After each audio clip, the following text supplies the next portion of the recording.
deserves clean water, a safe environment, and accountability. We're here in Upper Makefield to discuss legislation that our State Senator, Steve Santorciero, and our State Representative, Perry Warren, will soon introduce. Legislation that strengthens Pennsylvania's response to environmental disasters and ensures polluters are held fully accountable. 1 year ago, our community faced a devastating reality. A jet fuel pipeline operated by Sunoco Energy Transfer, running from Newark to Philadelphia, had leaked in a residential neighborhood here in our township. An estimated 6,500 gallons of toxic chemicals seeped into the ground beneath our homes. Families along this pipeline, like so many across Pennsylvania, depend on private wells for their drinking water. Today, many of those wells are contaminated, and others remain at risk. Imagine living each day with the fear that the water your family drinks, bathes in, and cooks with may be poisoned. Families here have to constantly worry about the water they drink, the air they breathe, and the soil beneath their feet. And for the past year, they've endured the disruption of cleanup efforts, drilling, truck traffic, debris, noise, and water pressure issues in what was once a quiet neighborhood. From the moment this leak was discovered, our township acted. We hosted public meetings to put Sunoco on the record and ensured regulators heard directly from our residents. We demanded comprehensive well testing, bottled water, and whole home filtration systems. We hired an independent expert to oversee drilling and guide us through the technical complexities of cleanup. We authorized more than 24 monitoring wells to accelerate recovery and commissioned a feasibility study to explore long-term water solutions. Throughout this process, we've coordinated with our state and federal officials. But despite these efforts, our authority at the local level is limited. Over the past year, our frustration has grown. Less than a quarter of the estimated jet fuel that leaked into the ground has been recovered. Sunoco has scaled back testing, refused to maintain filters for certain residents, and failed to adequately answer basic questions. How much fuel actually leaked, and how far has it spread? What chemicals were in the pipeline? How long was it leaking before detection? Why did it take months to even discover the leak? And why has recovery been so slow? Sunoco has been able to delay, deflect, and avoid accountability in large part because the agencies overseeing this process are constrained by existing laws. That must change. Two agencies share responsibility when a pipeline leaks. The Federal Pipeline and Hazardous Materials Safety Administration, or PHMSA, which regulates interstate pipeline operations, and Pennsylvania's Department of Environmental Protection, or DEP, which oversees the environmental cleanup. Only DEP has the authority to require full removal of contaminants and to safeguard our residents' water, air, and soil. The legislation Senator Santorciero and Representative Warren will introduce strengthens DEP's enforcement powers, giving the agency the tools it needs to protect Pennsylvanians more effectively. We know private corporations prioritize their bottom line. They will rarely do more than the minimum required by law. That is why we need stronger laws and a DEP empowered to hold polluters accountable. I want to thank Senator Santorciero and Representative Warren for their tireless advocacy. They have stood shoulder to shoulder with our community, pressing for answers and sharing in our frustrations. Out of that commitment, they've crafted legislation that will better protect families not only here in Upper Makefield, but across Pennsylvania. I urge legislators across the state to pass this bill and show our residents that their government will fight for them. Together, we can ensure that no Pennsylvania family ever faces this nightmare again. With that, I'll turn it over to Senator Steve Santorciero and Representative Perry Warren to share more about their legislation. Thank you, Ben, and good morning, everyone. I want to thank the Upper Makefield Board of Supervisors that have been such great advocates for this community from day one. We have with us, in addition to Chair Ben Weldon, we have Tom Sino. Tom, thank you for being here. Braun Taylor, and the newest member of the board, Elizabeth Thompson. Elizabeth, thank you. I want to also acknowledge in the audience today we have from neighboring Lower Makefield Township, Supervisor Judy Reese. Supervisor Reese, thank you. And former supervisor from Newtown Township, We are very happy to see him here as well. And Dennis Fisher, who has long been an advocate on a number of issues, including the environment. So Dennis, thank you too.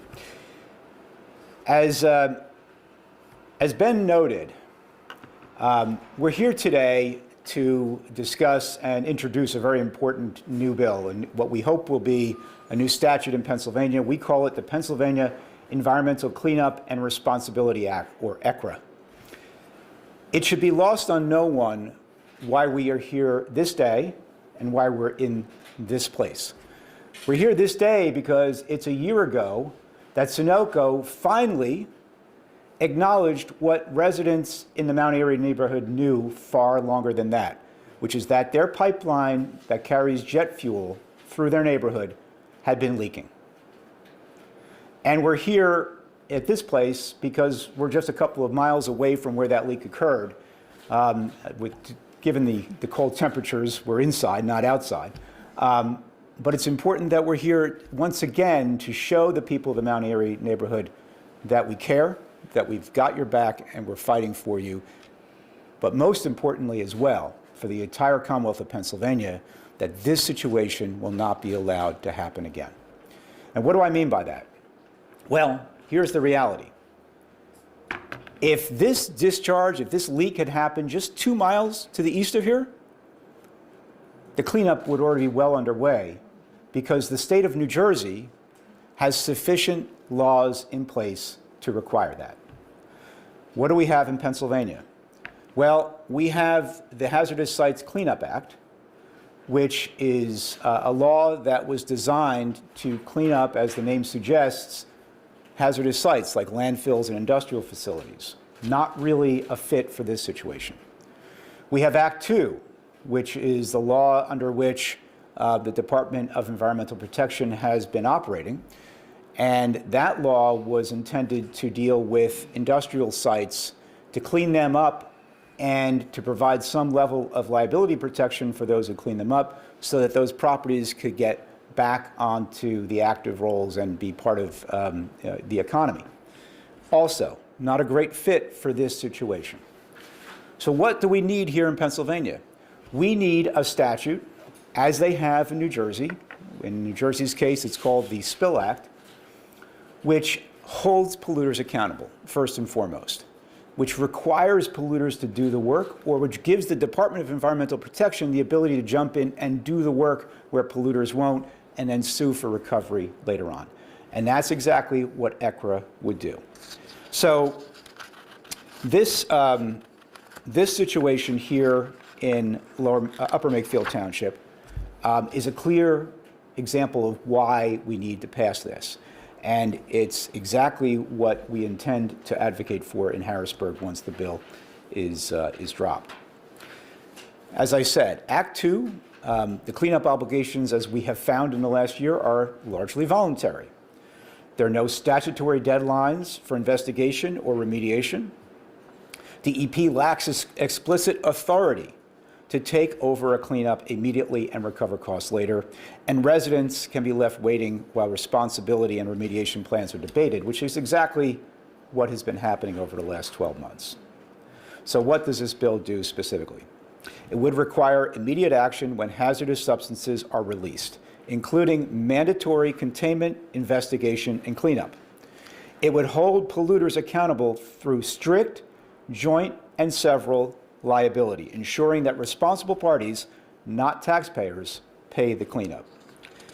It would guarantee residential protection, requiring cleanup to standards suitable for unrestricted residential use, including the protection of drinking water, soil, and air quality. And I want to underscore that for a moment, because that's been a big problem that we've been facing here in Upper Makefield Township. We in Pennsylvania do have one thing, unlike New Jersey and frankly most of the other states that put us apart when it comes to environmental protection. We have a provision enshrined in our state constitution that ensures people the right to pure water and clean air and the protection of our natural resources. But again, the statutory enactments under that framework are inadequate. And it's interesting that the Pennsylvania Supreme Court just a few years ago in a very important case breathed new life into that environmental provision in the Constitution and told the legislature point blank, you have an obligation to pass bills that will effectuate this right that we enjoy in Pennsylvania. But that has not happened, and that's one of the steps that we're taking today to cure that issue. The bill would also create enforceable timelines so communities are not left waiting indefinitely for answers or action. It would strengthen funding and accountability, directing penalties and recoveries into the Hazardous Sites Cleanup Fund to support response efforts moving forward.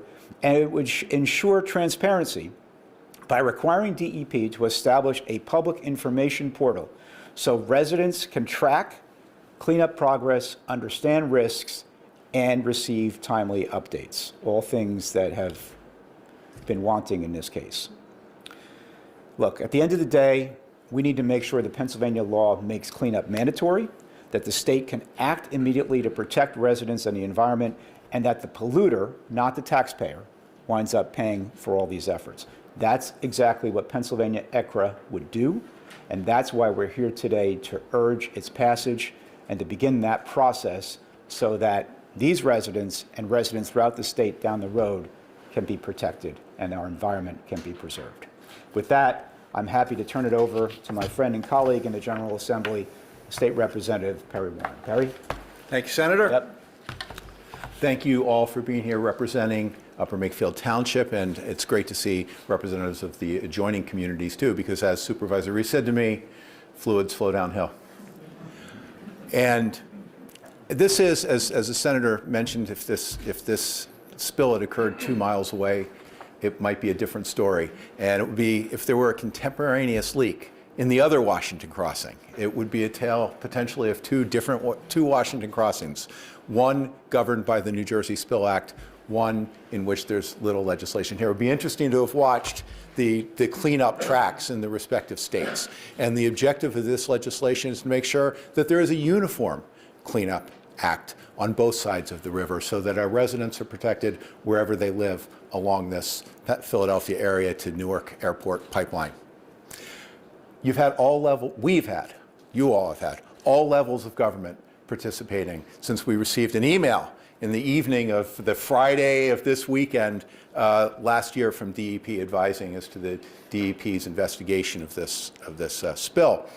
The Upper Makefield Township supervisors jumped into action. The senator and I at the state level, representatives at the federal level, everyone in government is helping here, and yet we are constrained by the lack of a comprehensive environmental cleanup responsibility law here in Pennsylvania. So the senator and I and our colleagues in the House and in the Senate are working today to enact legislation that will ensure that everyone springs into action, not only the government, but the private actors, the polluters as well. In addition, this act will expand responsibility to the owner and operator of a polluting corporation.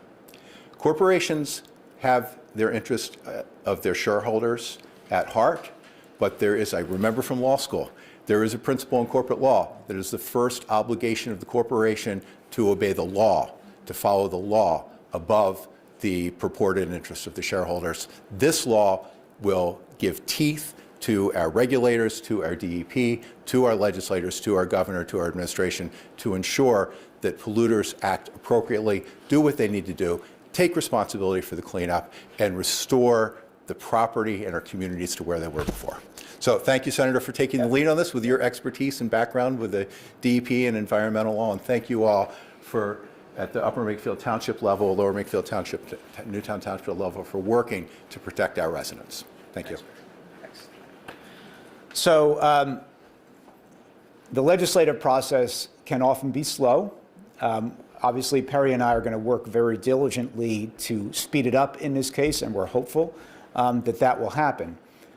But I want to make sure the residents understand, and the township as well, that throughout that process, we will be on that separate track with you, continuing to make sure that under our current law, that DEP is doing what it needs to do to hold Sunoco accountable, and continue to stress to DEP that Sunoco is a company that has shown here and so many other places in our state alone, as well as elsewhere in the country, that it is not always acting in good faith, and it is not always a company that can be relied upon to do the right thing unless they are forced to do that and are held accountable, and we will continue to work toward that.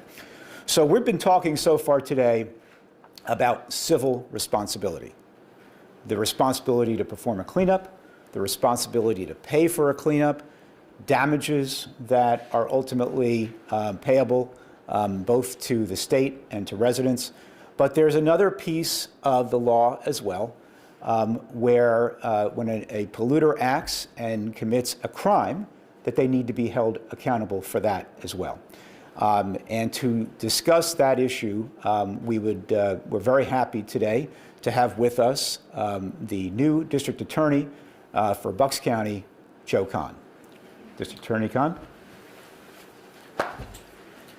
Thank you, Senator. Not only to you and Representative Warren for your leadership in introducing this frankly overdue legislation that Pennsylvania needs to keep our community safe, but for you specifically for your guidance as I have come into a new position just a few weeks ago.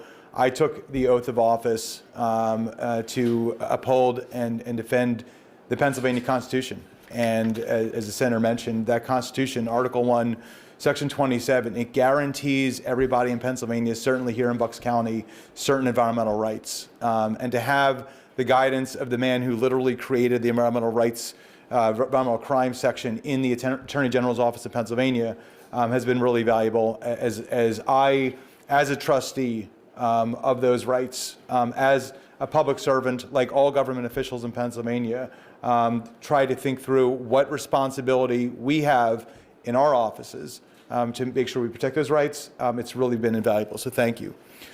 And as I said, the right to pure water is not a privilege, it is a right that everyone in Pennsylvania has.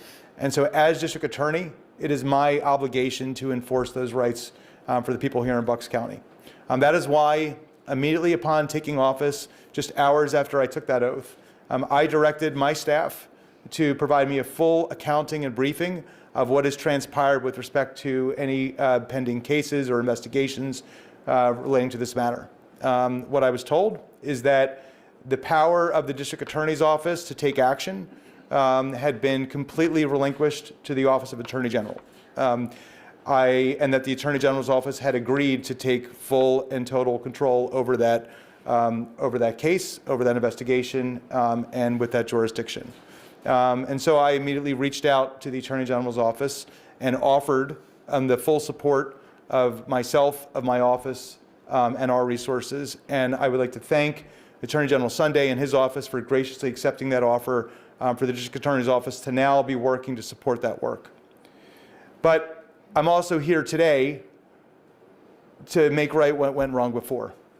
The people of the Mount Airy neighborhood should not have had to wait a year for the District Attorney's Office, for their District Attorney to come here in person and to say to you, we have your back. So we're going to make that right today. We are with you. We're not going anywhere, and we will do whatever we can with whatever power we do have to get justice for you and for your neighbors. Because the ultimate job of the District Attorney is to keep us all safe. What I learned when I was briefed on the history of the District Attorney's Office sending the case to the Attorney General was that the rationale is that the District Attorney's Office has the resources to protect children from gun violence. It has the resources to protect children from online threats. But it does not have the resources to protect kids who are drinking water that is unsafe for them, that could give them terminal illnesses. And that's just not acceptable.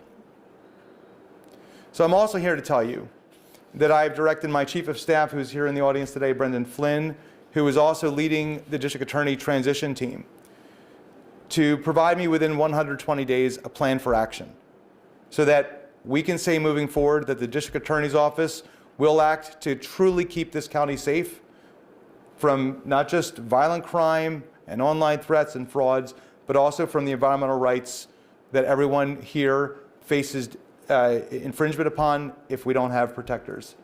So I thank Mr. Flynn for the work that is being done right now to build that program inside of our office.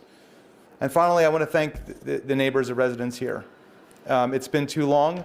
I want to thank you for taking the time and having the patience and the grace to share with me your stories before I took this office, so that I have a little bit of a running start with an idea of what we need to do moving forward. So as the Senator said, this is an all-hands-on-deck matter. There are civil, there are criminal, there are statutory fixes that we need to put in place.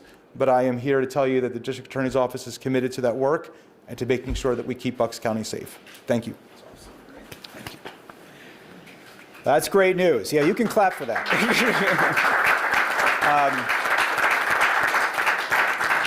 I can tell you, as the first Chief Deputy Attorney General for Environmental Protection in Pennsylvania under then Attorney General Shapiro, it really excites me to know that we're going to be following suit here in Bucks County under your leadership, District Attorney Khan. So thank you very much for that. That's great news. And I do, by the way, want to give a shout out to the governor as well, because having worked for him in the Attorney General's office, I know that he is dedicated to public safety and the preservation of our environment, and that this really, in so many ways, is about giving the DEP and the state the authority to do what needs to happen, and what they really don't have at the moment. And that will make a big difference here and in other sites in the future. So one of the first residents I met when I went out to the Mount Airy neighborhood about a year ago, after this discharge was first acknowledged by the polluter, was a woman named Christine Wanovich. And I went to, I was at her side yard, I guess it was, when I was poured a cup of water that I then proceeded to, bring up, not to drink, but to smell. It was completely clear, it looked like regular water, but I could not get that cup any closer than about here to my face because the odor of jet fuel was so overwhelming. And this is what was coming through Christine's tap. And this was what was coming through the taps of so many other residents of that neighborhood. And that was the danger that they faced then, and a year later still face today. So I am honored to have with us today Christine, who on behalf of the residents of the Mount Airy neighborhood would like to share some thoughts. So Christine.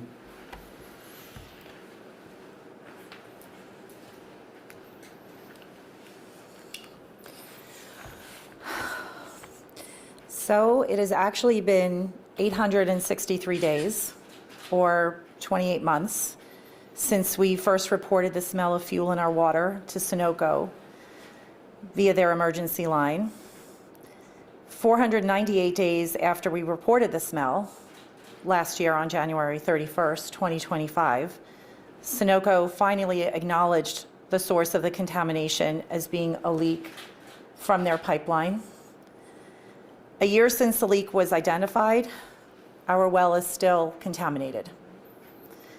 On behalf of our neighborhood task force and our whole community, many who could not be here today but wish they could have been, we greatly appreciate any legislation that will accelerate the speed of which pipeline leaks are identified, and legislation that requires the spills to be completely cleaned up, completely, restoring the contaminated environment to its original state.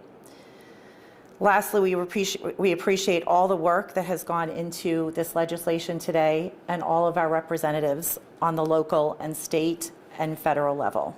Thank you.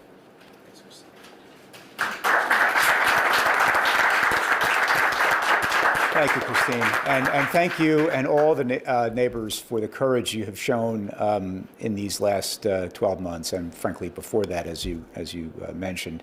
It's been a very difficult ordeal, we know that, and that's why Perry and I and the supervisors and District Attorney Khan are all dedicated to this fight on your behalf. So with that, I'm happy to answer any questions that there might be. Tom, go ahead. Two-parter. Second part might be getting a little into the weeds. Okay. I guess for DA Khan, the first part, how far into the gotten? And the second part, Senator, you may have some insights on this, and you may correct me. With statutory jurisdiction on this, DEP I know has some civil jurisdiction. I think the AG's office does. How does the DA's office come in on the civil side too? Is that also going to be part of this? Okay. I'll turn it over to DA Khan in a moment to answer the first part of your question, but let me answer the second part. So the way existing law is written in Pennsylvania under the Commonwealth Attorneys Act, the Attorney General's office has original jurisdiction in civil cases, but it has an agreement with the Department of Environmental Protection to refer those cases to the DEP. So that's why the DEP in many cases has been the lead party in those civil actions. We would imagine under ECRA, were it to pass, that arrangement would likely continue, but that's a discussion that would have to happen between the OAG, the Office of Attorney General, and the DEP. With respect to the local DAs, they do have civil jurisdiction as well as criminal jurisdiction. It's likely, though, in the case of a statute like this, where you need first to have cleanup done, and then possibly sue for the cost of that cleanup. It would probably be happening at the state level, but that's a function of existing law here in Pennsylvania. But I'll turn it over to DA Khan to answer the first part of your question. Thank you. And thanks for the question, Tom. But as I said, this is the Attorney General's case now, and the District Attorney's Office is now supporting that. So it's not my place to speak to any details, including timing or status or anything of that nature, other than to say that the one thing I can share is that office now has the support and resources of the Bucks County District Attorney's Office in whatever work that they're going to do. And I just want to quick follow-up on that. I believe the Assistant Board Commission, law enforcement division also has some jurisdiction. Is the OAG's office the only one that you're aware of, or is there any other agency conducting internal investigation? Well, the briefing I asked for, and as you know, I'm still in my first month of office, but this was a top issue for me, this specific, not just the environment broadly, but what happened to this community. And so the immediate focus was looking at what had happened with respect to my office, and making sure we're in a position to help what the Attorney General is doing. And so as of right now, that is our focus. But feel free to stay in touch as we move forward to look at all the options that are available in the future. Thanks. Yeah, and Tom, let me just add, and I'll get to you in a moment. It is true, there are other agencies that have criminal jurisdiction as well.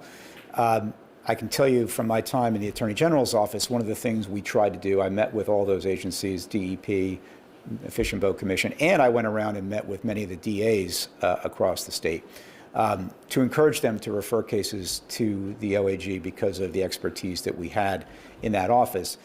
And I'm so happy to hear that Bucks County is going to be replicating that locally. But there are many district attorneys' offices throughout the Commonwealth in our 67 counties that don't have the expertise and don't have the resources to do that.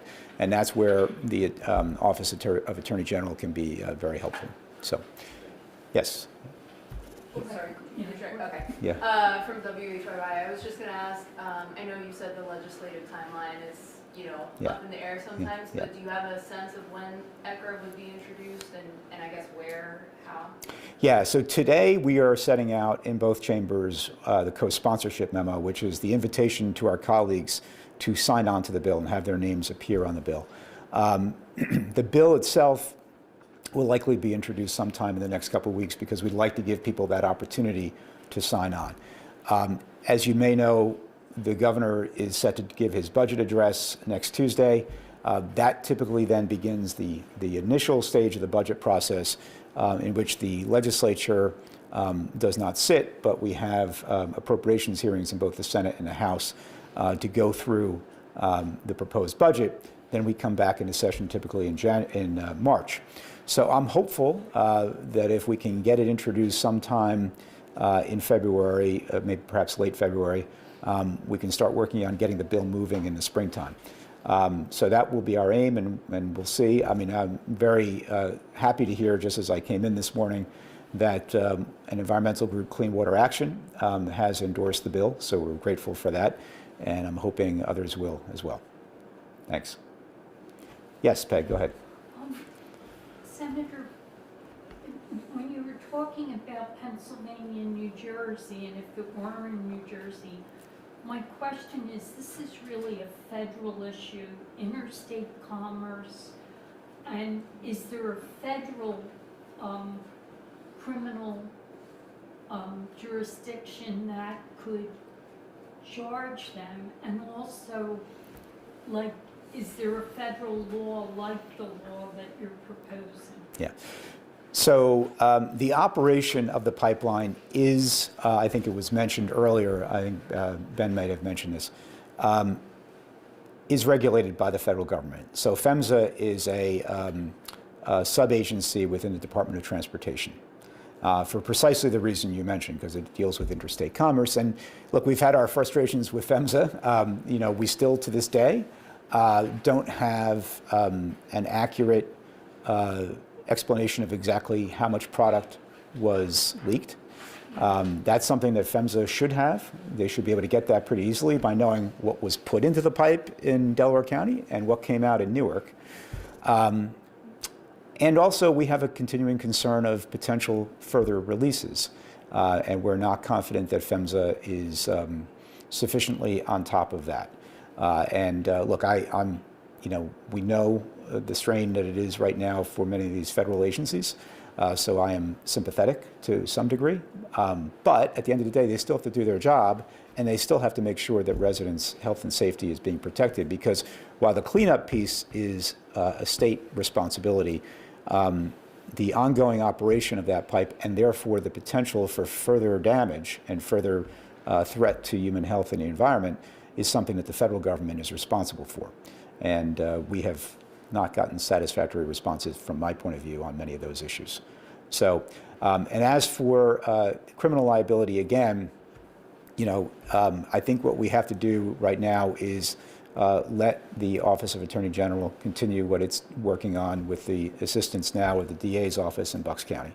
And then we'll see where that rides. But I think, you know, the big issue and the big problem we've faced up until now has been the ability to react quickly to get this cleaned up and to protect the people in the neighborhood. And that's what we're trying to address today. Okay? Any follow-up? Oh. If it were in the ocean, the federal government would be requiring, like Exxon or whatever, to Right. clean it up. Right. But because it's between the states, there's, as far as you know, no, I mean, I'll check that, but there's no federal law that requires quick action. Well, so you know, the Spill Act in New Jersey is a law that was passed in the 1970s. That's how old that is. Okay. And New Jersey was a leader in that field for environmental cleanup. And in fact, the federal Superfund law, CERCLA, is largely based on the Spill Act. At the time, Congressman Florio, who later became governor, was one of the driving forces in the U.S. House behind the passage of CERCLA. So obviously, the federal government has a role to play in environmental cleanups and is the lead, the EPA is the lead party in a number of sites that are on the national priorities list, for example. But the states still have an important role in situations like this, and this is where they need to have the authority to act quickly and to make the polluter pay. Okay? Supervisor Reese, who recently joined the press.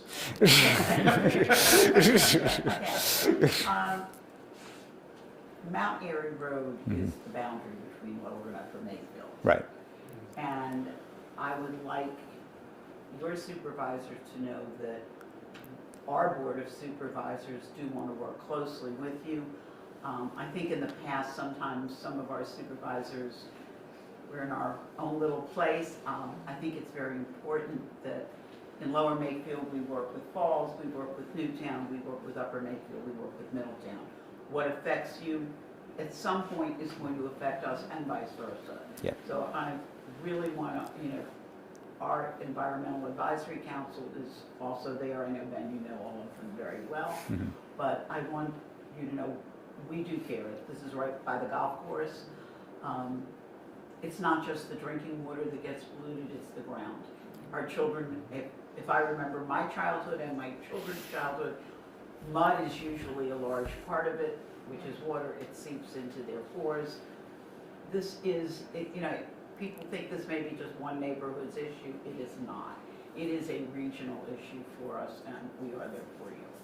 Thanks, Judy. And Yeah. as a former Lower Makefield resident, I you know. know, I have an affinity for Lower Makefield as well, and speak regularly with all the supervisors Yes. over there. So, It's important. yeah. Yeah, and Lower Makefield may yet have a role to play down the road in terms of providing like a real long-term solution, which would be connection to city water for the neighborhood.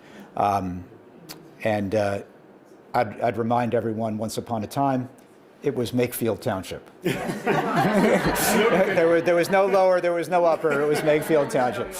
Yeah, right. So, any other questions? Any other questions? Yes, Peg, go ahead. Is Congressman Fitzpatrick involved in this at all?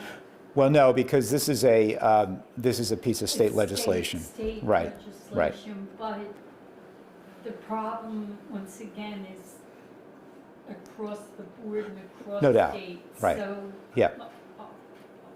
like, it seems to me it should be a very much a bipartisan issue, and is it? It is, yeah, I would say that. I mean, it is. He's been involved, there's no question about that. And I know he has proposed a bill. I don't know the details of what he's proposed at the federal level.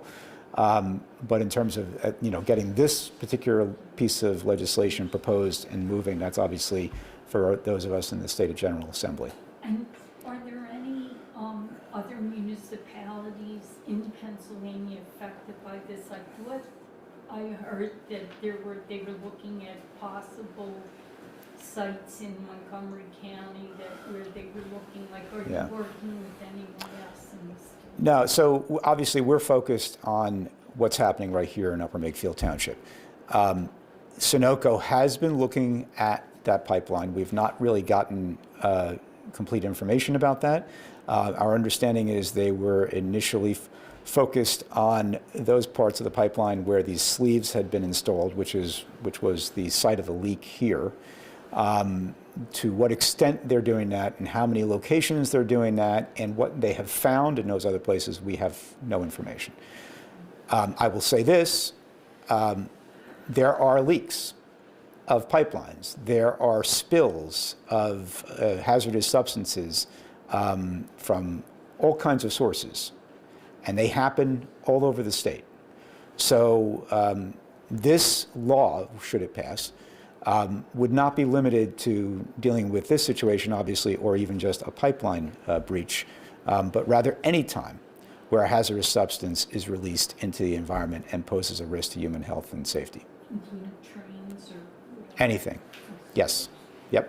Absolutely. Okay. Yep. Other questions? Senator, Yes. First of all, I'd just like to thank everyone up there for all you've done in support of our neighborhood and Elizabeth. And and I hadn't planned on speaking up today, but you keep bringing up the future concern and talking about it not happening again. And the spills and what's happening today with this legislation is fantastic. Right. However, I got here a year ago and said the same thing, and it's about leak detection and monitoring. Yep.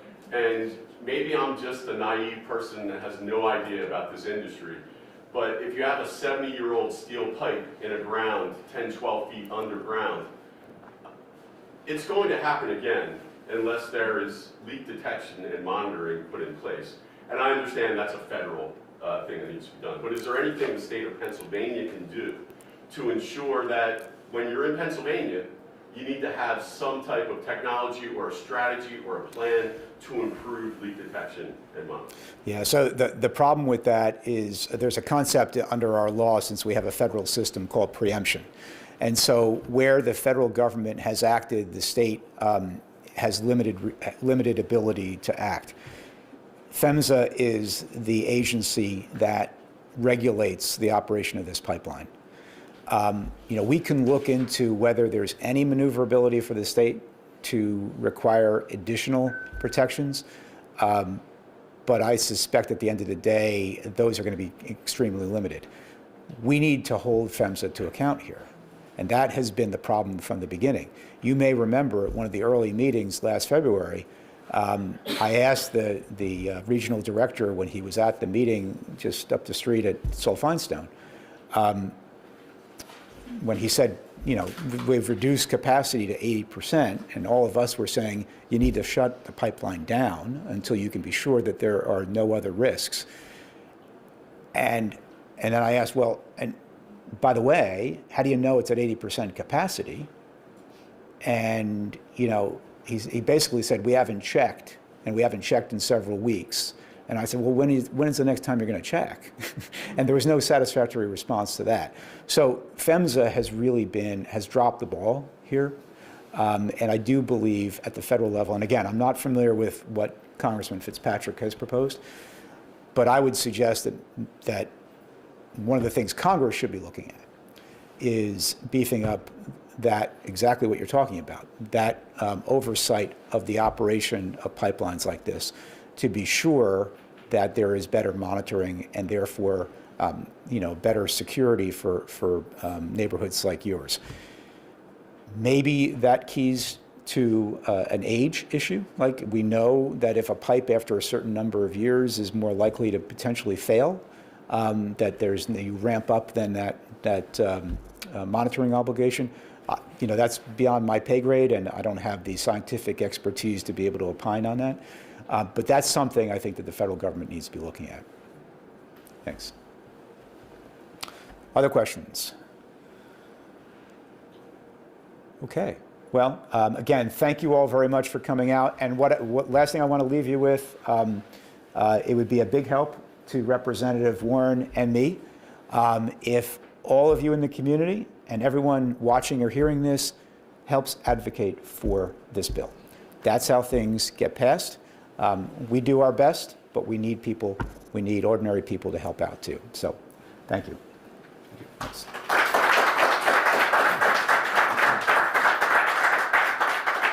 All right.